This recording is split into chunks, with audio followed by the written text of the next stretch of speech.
माधवपुर नामक एक गांव में थे दो आदमी, विनोद और सात्विक, जो पड़ोसी थे। विनोद था बहुत आलसी और कोई काम नहीं करता था, पर सात्विक के पास बहुत गाय थे, जिनका दूध बेचकर वह पैसे कमाया करता था। इसी दौरान दूध का धंधा काफी बढ़ रहा था, तो सात्विक ने सोचा कि अब वह पड़ोसी गांव में भी दूध बेचना शुरू करेगा। अपने जमाए हुए पैसों से उसने नई साइकिल खरीदी, जिससे वह बाकी के गांव में जाकर दूध बेचने लगा। एक सुबह जब सात्विक काम के लिए अपनी साइकिल पर निकला, तब विनोद ने उसको देखा। अरे, मुझे बिना बताए सात्विक ने नई साइकिल खरीद ली। उसके लौटने के बाद पूछूंगा। विनोद उसके घर के बाहर सात्विक के लौटने का इंतजार करने लगा। कुछ समय बाद सात्विक दूध बेचकर वापस आया। जब हो सात्विक, तुमने नई साइकिल खरीद ली? हाँ विनोद, क्यों, क्या हुआ? अरे कुछ नहीं, बस यही जानना चाहता था कि नई साइकिल के लिए पैसे कहाँ से आए। भाई, आज तक जो भी दूध बेचा ना, उसमें से मैंने थोड़ा थोड़ा जमाया इस साइकिल के लिए, जिसकी मदद से अब मैं पास वाले गांव में भी जाकर दूध बेचने लगा हूँ। अच्छा, अरे तू तो काफी समझदार निकला सात्विक। विनोद हंसते हुए सात्विक के लिए खुश होने का नाटक किया और फिर अपने घर चला गया। घर जाकर विनोद सोच में पड़ गया कि इतने कम समय में सात्विक ने नई साइकिल खरीद कैसे ली। विनोद ने खुद तो कुछ नहीं लिया। उदास होकर विनोद गहरी सोच में ही डूबा रहा। मैं क्यों इतना उदास रहूं? अगर मैं भी सात्विक की तरह कुछ काम करूं तो पैसे जमा कर मैं भी अपनी मनपसंद चीजें खरीद सकता हूं, पर मैं करूं क्या? अरे हाँ, मुझे तो जलेबी बनाना बहुत अच्छी तरह से आता है। हाँ, मैं एक जलेबी की दुकान शुरू करूंगा। फिर अगले दिन विनोद ने अपनी एक छोटी सी दुकान खोल ली और गरम गरम जलेबी बेचने लगा। एक जलेबी 5 रुपए, आधा किलो 50 रुपए और 1 किलो 100 रुपए में। इस प्रकार विनोद ने बहुत स्वादिष्ट जलेबी कम भाव में बेचने लगा। उसके गर्मा गर्म जलेबियों की सुगंध गांव के कोने कोने तक पहुंच गई। गांव के सारे लोग विनोद की दुकान पर आने लगे मजेदार जलेबियों का स्वाद लेने के लिए। कुछ ही दिनों में विनोद की जलेबी बहुत मशहूर हो गई। एक दिन रमेश नामक एक आदमी उसकी दुकान पर जलेबी खा रहा था। वाह विनोद, तुम्हारे हाथों की बनाई हुई जलेबी बहुत ही मजेदार है। इतने कमाल की जलेबी मैंने आज तक खाए ही नहीं। भाई वाह! ऐसा कहकर रमेश जलेबी के मजे ले रहा था और बाकी के लोगों ने भी उसकी बहुत तारीफ की। पूरे गांव में विनोद की दुकान और भी मशहूर हो गई। अब धीरे धीरे विनोद थोड़ा घमंडी बनने लगा। मेरे जैसे जलेबी तो और कोई बना ही नहीं सकता।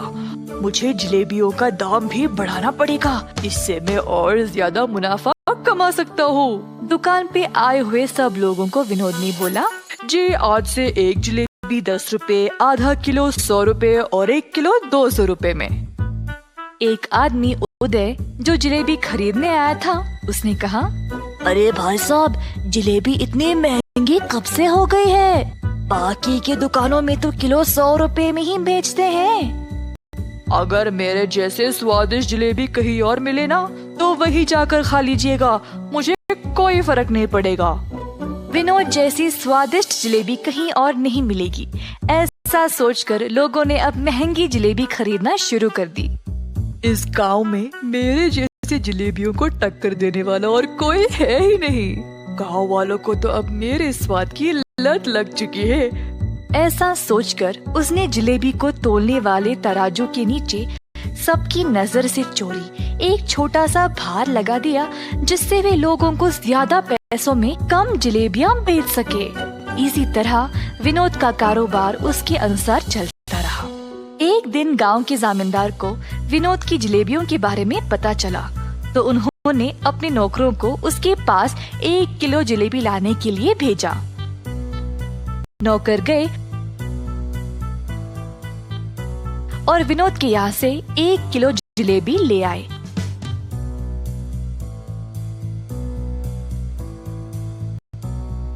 और जामींदार जी को दे दिया। जामींदार जी ने देखा कि जलेबियां तो 1 किलो से कम है। मैंने तो 1 किलो मंगवाया था, ये तो उससे कम है। मेरे आदेश का पालन क्यों नहीं किया? कहा जामींदार जी ने गुस्से से। साहब जी, हमने तो दुकानदार को 1 किलो ही देने को बोला था और फिर उसने इतना ही दिया। हमारी कोई गलती नहीं है प्रभु। चलो हम इस जलेबी वाले के पास जाकर देखते हैं कि वह असल में कर क्या रहा है। दुकान के पास पहुंचने ही वाले थे जब जामींदार जी ने एक भिखारी को उस जलेबी की दुकान की ओर जाते हुए देखा तो वह रुक गए और अपने नौकरों को भी रोक दिया। जामींदार जी देखना चाहते थे कि दुकानदार उस भिखारी को किस तरह जलेबी बेचेगा। जामींदार और उनके नौकर पास वाली दुकान के पास खड़े होकर नजारा देखने लगे। एक जलेबी कितने की है भाई साहब? एक जलेबी 10 रुपए। भिखारी के पास थे सिर्फ 2 रुपए, तो उसने वो निकाला और बोला, बस एक जलेबी दे दो। विनोद ने कहा, 10 रुपए की एक जलेबी है, 2 रुपए में नहीं मिलेगी। ये सुनकर भिखारी वहाँ से जाने ही वाला था जब विनोद ने उससे रोककर कहा, हो, तूने यहाँ पर खड़े होकर मेरी जलेबियों का सुगंध लिया है, उसके लिए वो 2 रुपए। हे भगवान, मेरे पास तो ये 2 रुपये ही है और तुम ये भी इतनी बेरहमी से मांग रहे हो। मैं नहीं दूंगा। इसी दौरान जामींदार जी वहाँ पर पहुँचे और अपने पास रखे हुए पैसों का थैला भिखारी को दिया और कहा, तुम्हारे 2 रुपए के बदले में इस दुकानदार को तुम ये पैसे का थैला दे दो। अरे आप तो बड़े लोग हो साहब, आपको तो न्याय करना चाहिए। अगर आप इस दुकानदार को पैसे दे दोगे तो कैसे? मेरी बात मानो और दुकानदार को ये पैसे दे दो। भिखारी ने माना और पैसे विनोद को देने गया जब जामींदार ने कहा, 1 मिनट रुको, इस थैले को पहले जोर से हिलाओ। भिखारी ने थैले को जोर से हिलाया तो थैले में से सिक्के छन छन करने लगे। पैसों की आवाज सुनाई दी क्या विनोद? सुनाई दी साहब। अगर ये बात है तो फिर भिखारी ने अपना भुगतान दे दिया है। क्या साहब, पैसे तो इसने दिए नहीं और आप बोल रहे हो कि दे दिए? पैसे की आवाज तुमने सुन ली ना, बिल्कुल उसी तरह जिस तरह भिखारी ने तुम्हारी जलेबियों की सुगंध सूंघ ली थी। तुम्हें तुम्हारी जलेबियों की सुगंध के पैसे इस थैले के पैसों की आवाज से ही मिल गई। तुरंत विनोद को अपनी गलती का एहसास हुआ और उसने जामींदार जी से माफी मांगी। तुमने केवल यही गलती नहीं की, तुम्हारे जलेबियों का मूल्य बाकी की दुकानों से बहुत ही ज्यादा है और उसके ऊपर गलत तरीके से तोलकर तुम ज्यादा पैसों में कम जलेबियां बेचते हो। साहब जी, बस एक बार के लिए मेरी गलती को माफ कर दो। मैं ऐसी गलती दोबारा कभी नहीं करूँगा। तुमने आज तक बहुत गलतियाँ की है। तुम्हें तो इस गरीब को एक जलेबी भी देने का मन नहीं किया। अब मैं तुम्हें ये आदेश देता हूँ कि अभी इसी वक्त अपनी इस जलेबी की दुकान को बंद करो। ये बात सुनकर विनोद दास हो गया। जब उसी रास्ते सात्विक आया, विनोद की परिस्थिति देखकर सात्विक उसकी दुकान पर आया और बोला, जामींदार साहब, मैं आपसे विनती करता हूँ, कृपया आप विनोद को इस बार माफ कर दे। सात्विक के अच्छे स्वभाव के बारे में जानते हुए इस बार तो सात्विक की बात सुनकर उसके अच्छे बर्ताव को ध्यान में रखते हुए मैं तुम्हें माफ कर देता हूँ विनोद। कम से कम अब से पूरा मन लगाकर मेहनत से और ईमानदारी से अपना काम करो। ऐसा कहते हुए जामींदार जी वहाँ से चले गए। सात्विक और जामींदार जी की बात सुनकर विनोद ने अच्छा नाम कमाने का ठान लिया। इस वजह से अब और भी लोग उसके पास जलेबी खाने आने लगे। अंत में विनोद खुशी खुशी से और सच्चाई से अपना जीवन बिताने लगा। एक लंबे समय पहले एक गांव में जगन और सरस्वती नामक पति पत्नी रहते थे।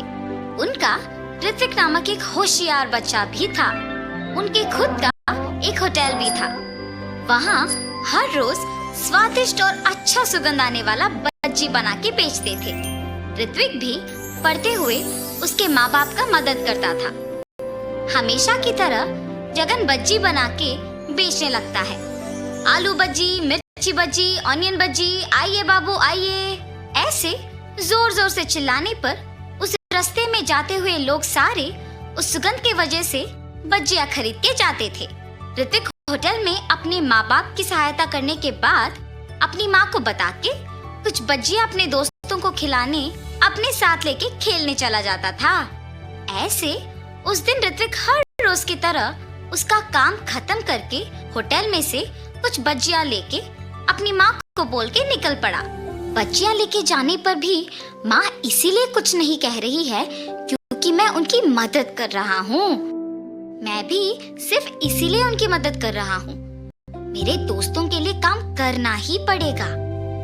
ऐसे सोच के बज्जियों को लेके अपने दोस्तों के पास जाता है। मैंने ये बज्जियां आप सबके लिए लाया है, लेके खाओ। ऋत्विक, हमें ये बज्जियां नहीं चाहिए। क्यों? बज्जियां क्यों नहीं चाहिए? तुम हर रोज बज्जियां के सिवा कुछ नहीं लाते हो। रोज रोज ये खा के अब हम पक गए। हाँ यार, अब से तुम बज्जियां लाना बंद करो और हमारे साथ खेलने भी मत आओ। ऐसे मत कहो, मैं तुम लोगों के लिए कुछ भी करूंगा।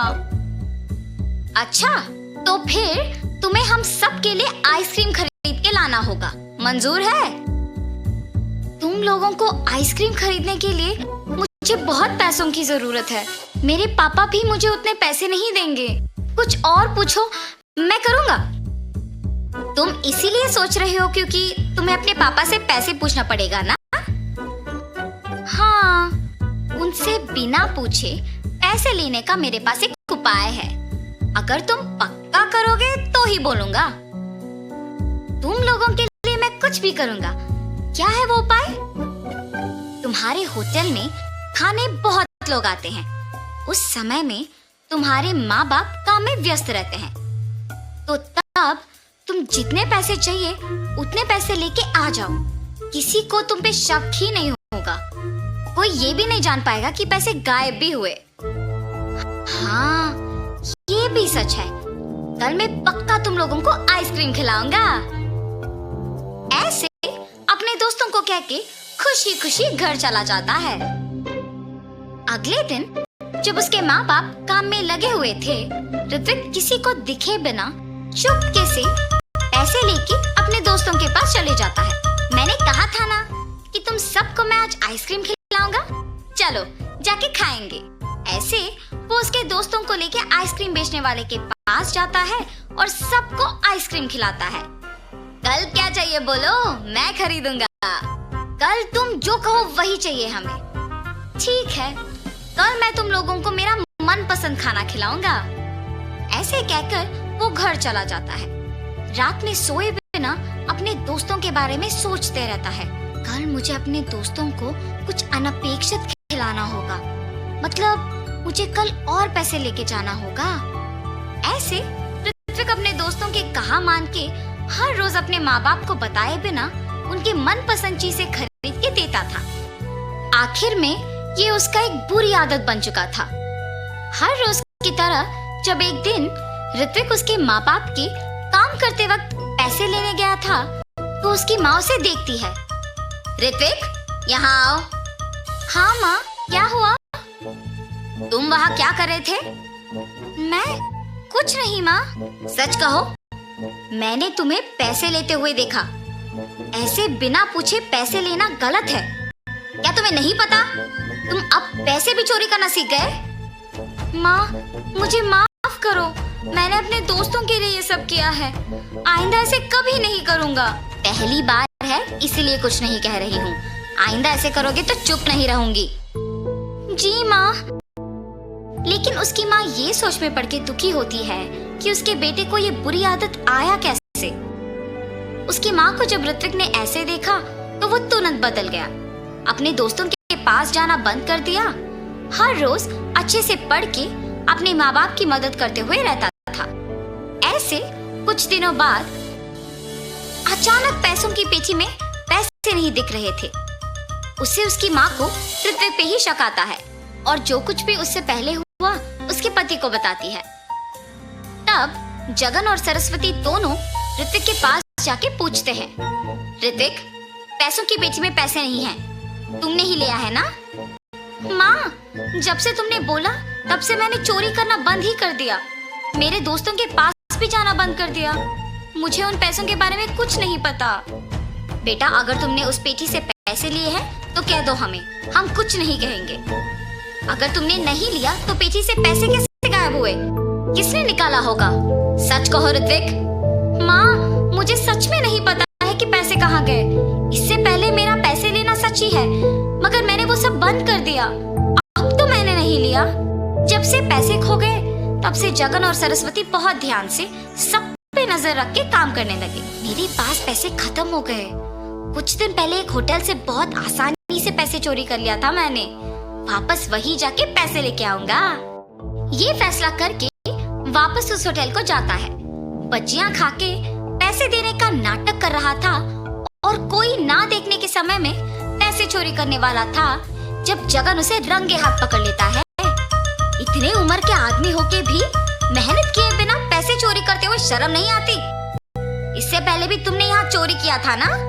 वो चोर पिटने के डर से सच बोल देता है। मुझे माफ कर दीजिए, ऐसे कभी नहीं होगा, मेहनत से ही काम करूंगा। चोर को उसकी गलती का एहसास होने पर जगन उसे माफ कर देता है। ऋत्विक पे उसकी गलती के बिना शक करने के लिए उसके माँ बाप दुखी होते हैं। आप लोग दुखी क्यों हो रहे हो माँ? उस दिन मैंने तुम्हें तुम्हारी गलती के बिना शक किया और आज तुम्हारे पापा ने असली चोर को पकड़ा है। मुझे तुम पे शक नहीं करना था बेटा। मुझ पर शक करने की वजह तो भी मैं ही हूँ ना माँ। अगर मैं वो नहीं करता तो आपको मुझ पे शक नहीं होता।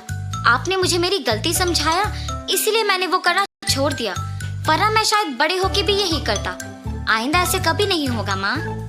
तब से जगन होटल में सावधान रह के काम करने लगा। अलग प्रकार के बच्चियां बनाना शुरू करके उन्हें बेच के खुशी से जीने लगा। उनका व्यापार भी अच्छा चलने पर सभी खुश थे। तो इस कहानी का नैतिक क्या है? गलती चाहे एक ही बार किया हो, लोगों से भूला नहीं जाता, इसीलिए गलती पहली ही बार नहीं करना चाहिए। सोच समझ के कदम उठाना चाहिए। विष्णुपुरम नामक एक सुंदर गांव में शरत और श्रीधर नामक दो दोस्त अगल बगल घरों में रहते थे। शरत एक अच्छा आदमी था और दूसरों की सहायता करता था। श्रीधर बहुत लालची था। वो दोनों रिक्शा चलाते हुए खुशी से जी रहे थे। एक दिन सुबह वो दोनों रिक्शा स्टैंड में रिक्शा को रख के ग्राहक के लिए इंतजार कर रहे थे। तब एक आदमी शरत के पास जाता है। सुनिए, बस स्टैंड को आओगे? ये क्या? वो आदमी रिक्शा के लिए मेरे पास नहीं आया, बल्कि मेरे दोस्त के पास गया। कुछ भी करके मुझे ही उस आदमी को बस स्टैंड तक लेके जाना होगा। अरे आइए ना, बस स्टैंड तक मैं आपको लेके जाऊंगा भाई साहब, मेरी रिक्शा चढ़िए। श्रीधर के ऐसे कहने पर वो आदमी उसका ही रिक्शा चढ़ता है। उसके बाद श्रीधर उस आदमी को लेकर बस स्टैंड की ओर बढ़ने लगता है। अरे मेरा ही तो दोस्त है, मेरे बजाय उसके रिक्शा में वो आदमी चला गया, इसमें क्या बात है? ऐसे उसका दोस्त सोचते रहता है। और ठीक तभी 3 आदमी उसके रिक्शा के पास आते हैं। सुनिए, बस स्टैंड को आएंगे आप? जी साहब, आइए रिक्शा में बैठिए। तब शरत भी उन 3 आदमियों को लेकर रिक्शा चलाते हुए बस स्टैंड तक पहुंचता है। रिक्शा चलाते हुए शरत सोचता है, मेरे दोस्त के उस आदमी को ले जाने के कारण ही मुझे अब 3 ग्राहक मिले। ऐसे सोचते हुए वो उन तीनों को बस स्टैंड में छोड़ देता है। जब वो 3 आदमी बस स्टैंड में उतरकर शरत को पैसे दे रहे थे तो शरत का दोस्त श्रीधर उसे देखता है। अच्छा, जल्दबाजी में मैंने गलत फैसला लिया। पहले जो एक आदमी आया था उसको मैंने ले लिया। अगर रुका होता तो ये 3 आदमी मेरे रिक्शा में आते और मुझे ज्यादा पैसे मिलते। ऐसी सोचकर श्रीधर उसके दोस्त के पास जाता है और फिर वहां से दोनों चले जाते हैं। ऐसे बहुत साल बीत जाते हैं। एक दिन वो दोनों रिक्शा स्टैंड में ग्राहक के लिए इंतजार कर रहे थे।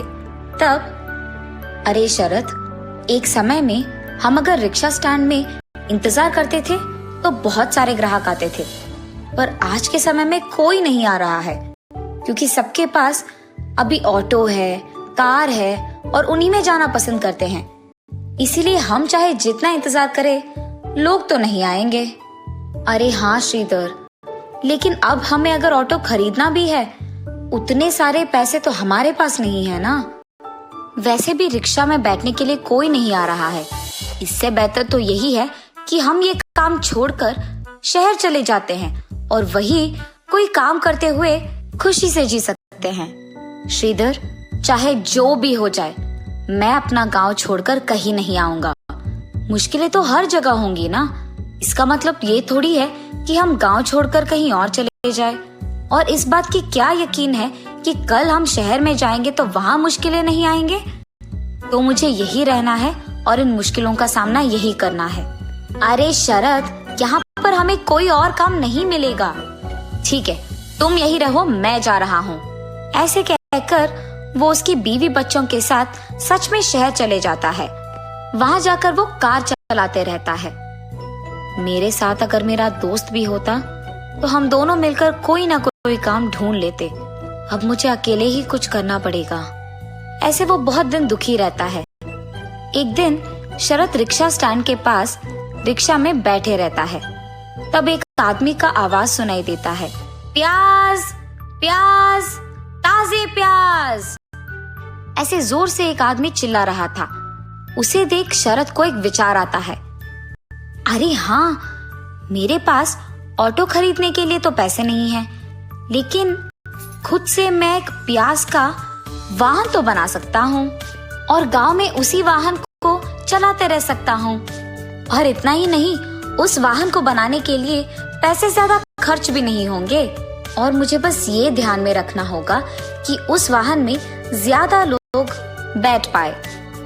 और तब नए दिखने वाले वाहन को देख गांव वाले सारे मेरे वाहन में आएंगे और मैं ऐसे पैसे भी कमा सकूंगा। उस आदमी का प्याज प्याज करके चिल्लाने के कारण ही मुझे ये विचार आया है। ये सोचकर शरद तुरंत उस काम में लग जाता है। उसके पास मौजूद सारी चीजों से प्याज के आकार में दिखने वाले एक बड़े वाहन को बनाता है, जिसमें बहुत सारे लोग बैठ सकते हैं, और उसे चलाते हुए गांव में जाता है। Bus stand, railway station, Ramalaya नगर, आइए बाबू आइए, जल्दी आइए, ऑटो से भी कम दाम में मैं लेके जाऊंगा, आइए बाबू आइए। ऐसे उसके जोर से चिल्लाने पर कम दाम में और इतने बड़े आकार में एक प्याज के वाहन को देख सभी चौंक जाते हैं और तुरंत उसके गाड़ी में बैठ जाते हैं। ऐसे ही कम दिन में शरद का प्याज की तरह दिखने वाले वाहन में बहुत सारे लोग बैठते हैं और वो बहुत प्रसिद्ध हो जाता है। इतना कि कुछ ही दिनों में वो और थोड़े प्याज के वाहन बनाकर उनमें दूसरों को चलाने के लिए नौकरी भी देता है। ऐसे वो वाहन चलाते हुए बहुत खुश रहता है। तब एक दिन श्रीधर उसके पत्नी के साथ शहर से गांव आता है। गांव आते ही उसके दोस्त शरद के बारे में सबके मुंह से प्रशंसा सुनकर वो चौंक जाता है। यहाँ मैं हूँ जो शहर जाकर कार चलाते हुए आए हुए पैसे कम पड़ जाने के कारण कर्ज लेकर दुख में जी रहा हूँ, और मेरा दोस्त यहाँ इसी गांव में इतना प्रसिद्ध गाड़ी चलाते हुए इतनी प्रशंसा पाते हुए खुश है। अगर मैं भी इसके साथ यही रहता तो शायद मैं भी वो प्रसिद्ध गाड़ी चलाता और खुश रहता। अरे हाँ, मेरे दोस्त को वैसे भी मुझ पे बहुत भरोसा है, तो मैं एक काम करूंगा, उसे मैं अपने साथ शहर ले जाऊंगा, फिर उसके सारे वाहन को मैं ले लूंगा और उसे वहाँ छोड़कर मैं दूर भाग जाऊंगा। तब उन सारे वाहन को बेचकर आए हुए पैसों से मैं अपना कर्ज चुका पाऊंगा और खुश रह पाऊंगा। लेकिन मेरा दोस्त तो मेरे कहने के बावजूद अपना गांव छोड़कर नहीं आएगा। हाँ, मैं अपनी बीवी को उसकी बीवी से बात करने के लिए कहूंगा, तब तो उसे आना ही पड़ेगा। ये सोचकर श्रीधर उसके बीवी के पास जाता है। नर्मदा, तुम मेरे दोस्त की पत्नी के पास जाकर उससे बात करो और उसे मनाओ कि हमें शहर जाना होगा, और ऐसे वो जो कुछ भी सोचता है उसकी बीवी को बताता है। ठीक है जी, मैं वही करूंगी। ये कह के नर्मदा शरद की बीवी के पास जाती है। अरे भाभी, आप भी मेरे साथ शहर आ जाइएगा। वहाँ अगर आप ये प्याज की वाहन चलाएंगे ना तो बहुत सारा पैसा मिलेगा। हाँ, और उतना ही नहीं, यहाँ से वहाँ रहने में भी दुगना अच्छा होगा। हाँ, मेरे पति भी वहाँ कार चलाते हुए बहुत सारे पैसे कमा रहे हैं। आपके पास तो पहले से ही बहुत वाहन है, वहाँ आएंगे तो और भी पैसे कमा पाएंगे। जी भाभी, ये तो अच्छा विचार है, जरूर हम सब आपके साथ शहर आएंगे। ये कह के वो उसके पति शरद के पास जाकर, सुनिए, हम भी आपके दोस्त के साथ शहर जाएंगे ना जी।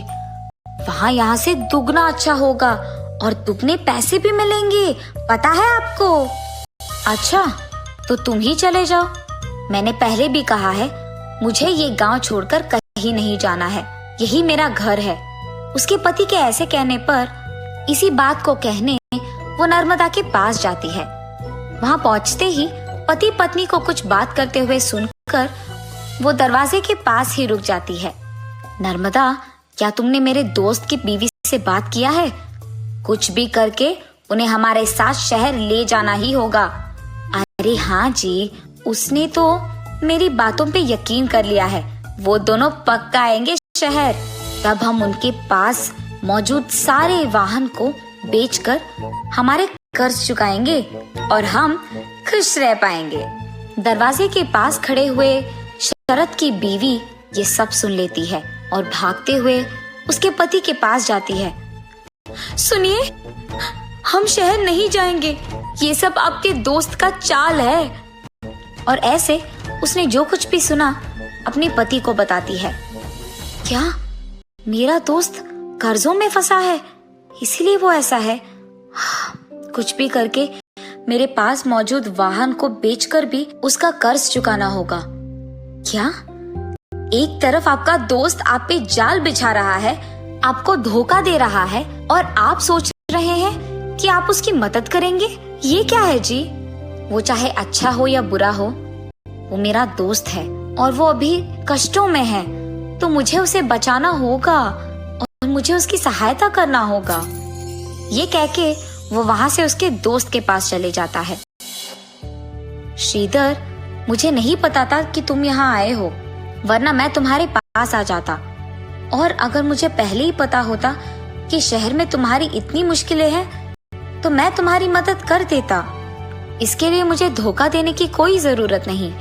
मैं खुद एक वाहन बेचकर तुम्हें वो पैसे दे दूंगा और तुम अपना कर्ज चुका सकते हो। उसके बाद तुम भी यहाँ मेरे साथ रह जाओ, हम दोनों ये गाड़ी चलाते हुए खुश रह पाएंगे। ऐसे वो अपनी बीवी की बातें श्रीधर को बताता है। शरद, मैं तुम्हें धोखा देना चाहता था, ये जानकर भी तुम मेरी मदद करने यहाँ आए। मुझे अपने आप पे घिन आ रही है और मुझे अब अपनी गलती का एहसास हुआ है। तुम एक अच्छा इंसान हो और उससे बेहतर दोस्त हो मेरे। अब से मैं तुम्हारे साथ ही रहूंगा और आइंदा ये गलती नहीं करूंगा। तुम्हें अपनी गलती का एहसास हो गया ना, और तुम मेरे साथ रहना चाहते हो। बस यही चाहता था मैं। अब मुझे बहुत खुशी है, हम दोनों को हमेशा ऐसे ही रहना है। तब से वो दोनों दोस्त साथ में रहते हुए उसी गांव में प्याज का वाहन चलाते हुए बहुत खुश रहते हैं।